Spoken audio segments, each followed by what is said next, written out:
So you're thinking about buying a home, you've been looking at houses online.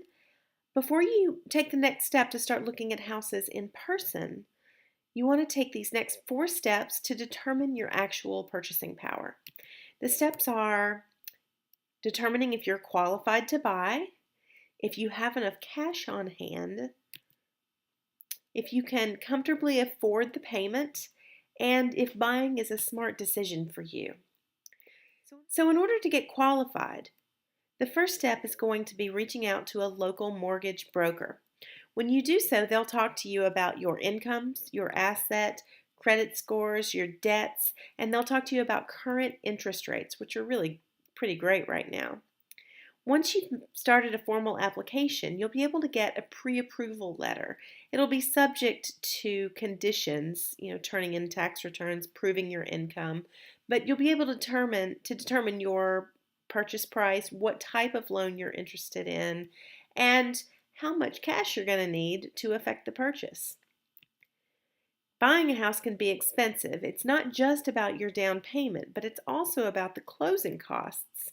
Now, it may be possible to negotiate for the seller to assist in your closing costs, but our market has become pretty competitive and it's become more and more difficult to get the seller to participate. And it can cost 2 or 3% of the loan value in closing costs. So you'll need to understand the full value of the money that you will need to have on hand. Let's look at a typical example. If you were to purchase a $300,000 house and say you wanted to put 20% down, you would also need to have maybe $9,000 available in closing costs, and that's about $69,000 cash to close. Now that is a lot of money. I don't know about you, but I would really need to understand exactly how much money I would need to have on hand in order to make this transaction.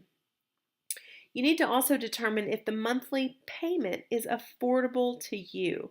Just because you qualify for something doesn't mean you have to spend that much. And depending on your debts, you may not be able to qualify for as much as you think you will.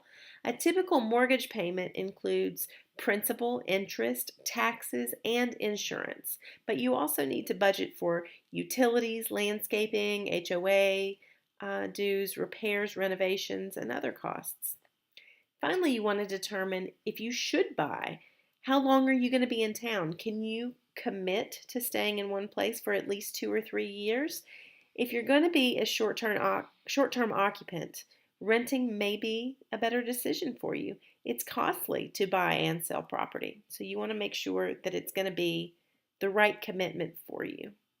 We're here to help when you're ready. We'd love to sit down, consult with you, and help you make a smart buying decision. I'm Stephanie with Nesting in Nashville, and we hope to hear from you soon.